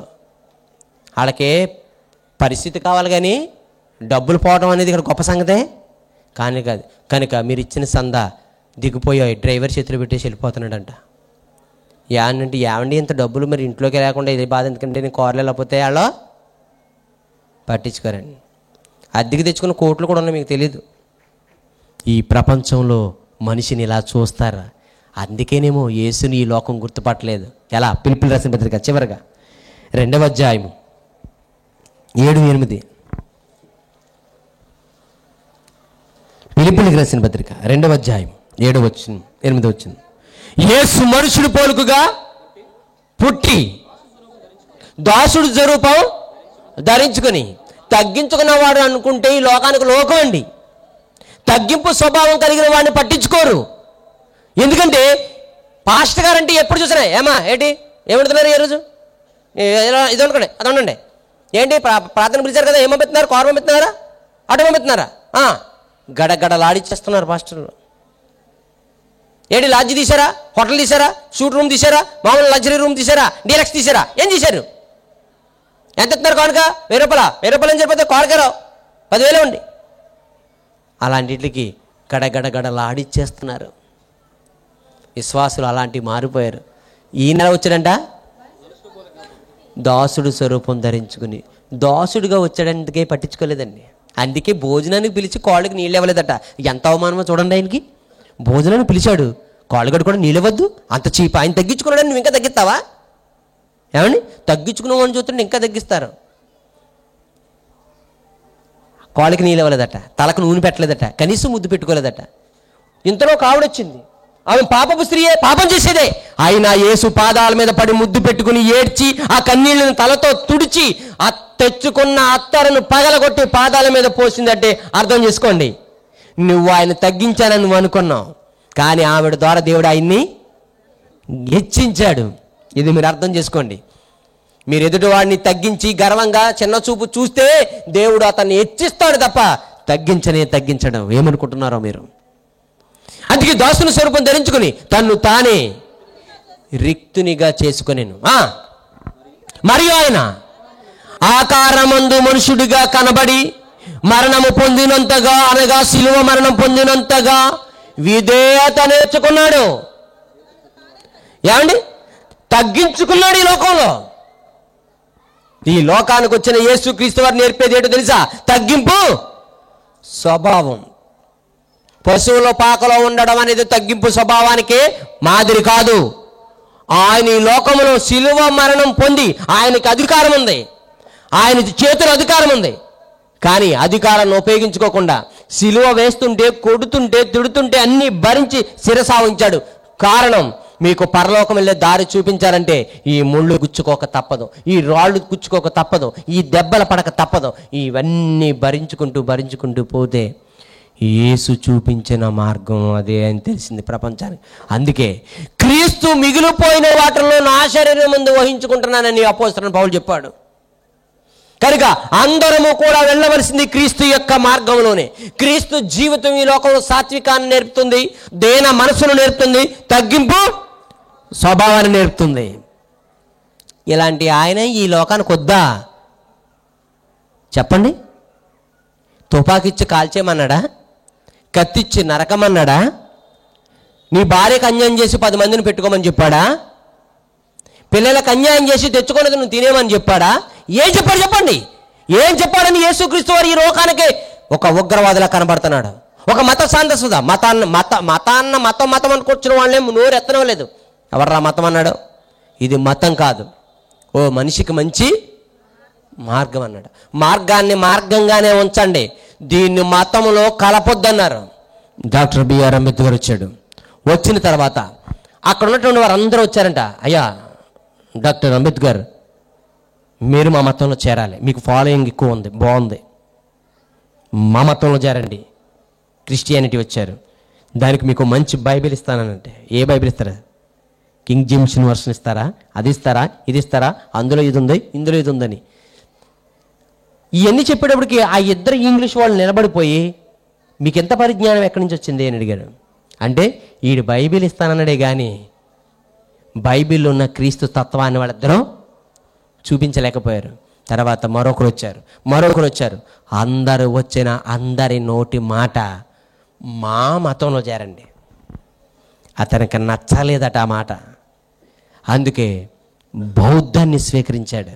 ఎందుకంటే బౌద్ధంలో ఎక్కడా నా అనే పదం కనపడలేదట, ప్రజల కొరకే అన్నట్టుగా కనపడిందంట. వెళ్ళారు. అయితే అంబేద్కర్కి కనిపించింది ఏంటో తెలుసా? నిన్ను వలె నీ పొరుగు వారిని ప్రేమించండి అన్నాడు. నిన్ను వలె అంటే ముందు నన్ను ప్రేమించుకొని ఎదుటిని ప్రేమించమని అనుకున్నట్టున్నాడు. ఈ ఒక్క విషయంలో ఆయన డాక్టరేట్ పొందలేకపోయాడు. మీరు ఎక్కడ చెప్పుకున్న పర్లేదు, ఈ ఒక్క విషయంలో ఆయనకి డాక్టరేట్ రాదు, అయిపోయింది. ఎంత తత్వవేత్త అయినా జవహర్లాల్ నెహ్రూ ఇందిరాగాంధీతో చెప్పాడట, బైబిల్ గురించి ఎక్కడ తప్పుడుగా మాట్లాడకమ్మా, భారతదేశానికి వేసి వెళ్ళిపోయిన మొదటి 100 సంవత్సరాల్లోనే బైబిల్ వచ్చింది, అంత గొప్పదమ్మా అన్నాడు. కానీ చాచా నెహ్రూ కాగలడు, కానీ దేవునికి ప్రియమైన పిల్లవాడు కాలేకపోయాడు, లోకాన్ని విడిచిపెట్టి వెళ్ళిపోయాడు. ఇందిరా వచ్చింది, కొన్ని క్రైస్తవ భావాలు కలిగి ఉన్న క్రీస్తులోనికి రాలేకపోయింది, పరలోకానికి చేరలేకపోయింది. ఈ ప్రపంచంలో అందరూ అక్కడికి వచ్చే ఆగిపోయారు. అందుకే అన్నాడు, పరలోక రాజ్యం త్రోవలో ఉన్నారే తప్ప పరలోక రాజ్యంలోనికి అడుగు పెట్టలేకపోయారు. ఇప్పుడు మీరు వచ్చారని మీరు అనుకుంటున్నారు, కానీ పరలోక రాజ్యానికి ఇంకా దూరంలోనే ఉన్నారని బైబిల్ చెప్తుంది. బైబిల్ ఎలా చెప్పిందంటే, నేను సాత్వికుడును, దేన మనసు గలవాడును, తగ్గింపు స్వభావాన్ని కలిగినవాడిని. ఈ 3 లక్షణాలు మీరు లేకపోతే దేవురాజులో ఉన్నట్టు ఎలాగొద్ది, దూరంగా ఉన్నట్టు అవుద్ది. కానీ నేనే మార్గం అన్నప్పుడు ఆ మార్గములో ఉండవలసిన వ్యక్తికి 3 సాత్వికము, దేన మనసు, తగ్గింపు తత్వం. ఇవే ఈ లోకానికి యేసు చూపించిన మాదిరి. ఈయనే నిజమైన మార్గదర్శి. ఈయన సంపాదించుకోలేదు,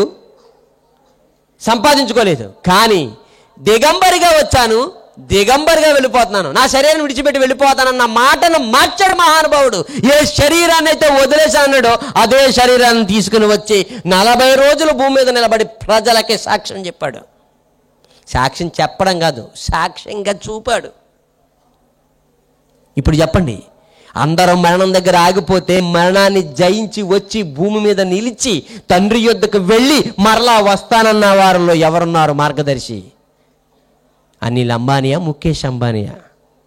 మదర్ తెరిసా చనిపోయింది, తిరిగి రాలేదు.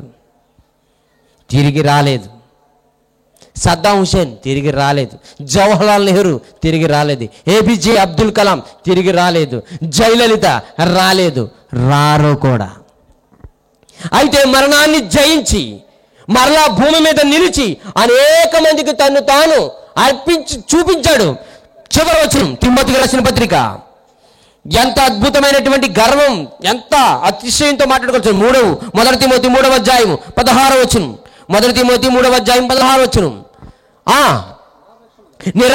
నిరక్షేపముగా దైవభక్తిని గూర్చినటువంటిది మర్మము గొప్పదే ఉన్నది. ఏంట ఆ గొప్పదనం అంటారా?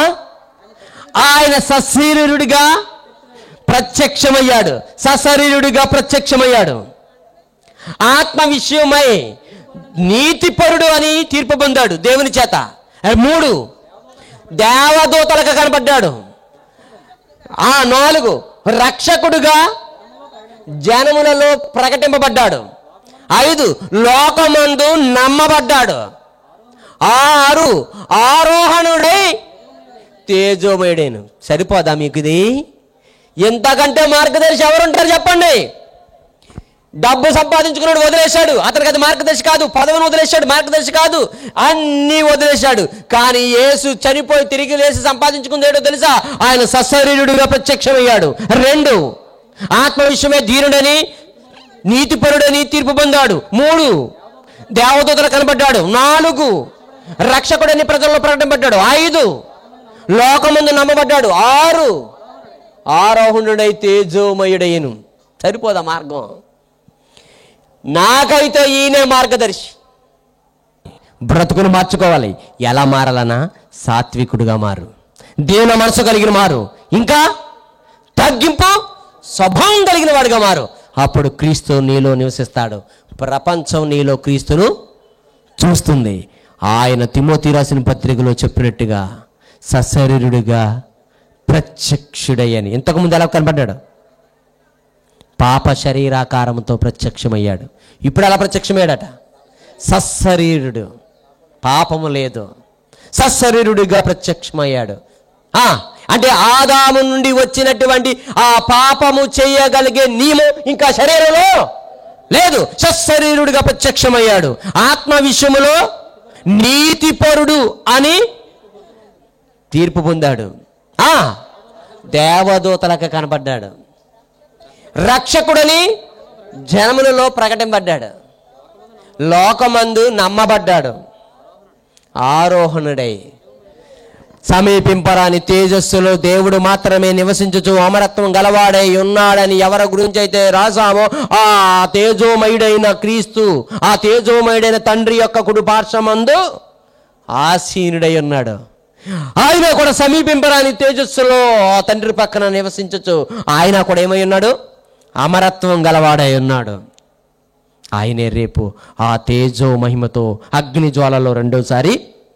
కనుక పండగ చేసుకుందామని ఆనందం పడకండి. క్రీస్తు కోసం ఇలా బ్రతకడానికి ఇచ్చేయండి.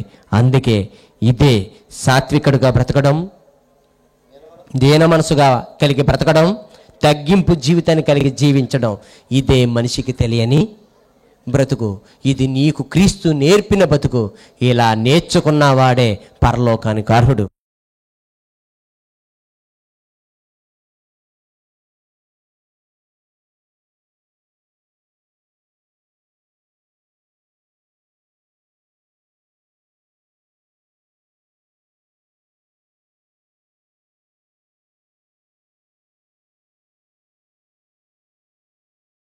మమ్మల్ని మిక్కిలిగా ప్రేమించిన మా కన్న తండ్రి, నీ పరిశుద్ధమైన నామానికి వందనాలు, స్తుతులు, స్తోత్రములు చెల్లించున్నాం మా ప్రభువా. ఎంత ప్రేమగల దేవుడు తండ్రి. లోకములో పరలోకానికి రావడానికి ఎలా జీవించాలో తెలియక బ్రతుకుతున్న మానవాళికి నీ కుమారుడికి శరీరాన్ని ఇచ్చి ఈ భూలోకానికి పంపినందుకు మీకు వందనాలు. ఆ క్రీస్తు ద్వారా ప్రపంచం ఏమి నేర్చుకోవాలో మర్చిపోయింది, పండగ చేసుకోవడం నేర్చుకుంది. తండ్రి, క్రీస్తుని బట్టి పండగ చేసుకున్న వాడికి పరలోకం లేదు. క్రీస్తుని బట్టి సాత్వికమును, దీనమును, తగ్గింపు స్వభావాన్ని నేర్చుకున్న వాడికే పరలోకం. యేసు వాటి ద్వారానే అక్కడికి వెళ్ళాడు. మేము వాటిని చేసే పరలోకం రావాలి. కనుక తండ్రి, ఈ లోకములో మేము సాత్వికంతో ఉండేలాగున, గర్వం లేని మనస్సు అని ధ్యేన మనసుతో ఉండేలాగున, ప్రతి విషయంలో తగ్గింపు స్వభావాన్ని కలిగి జీవించేలాగున సహాయం చేయి తండ్రి.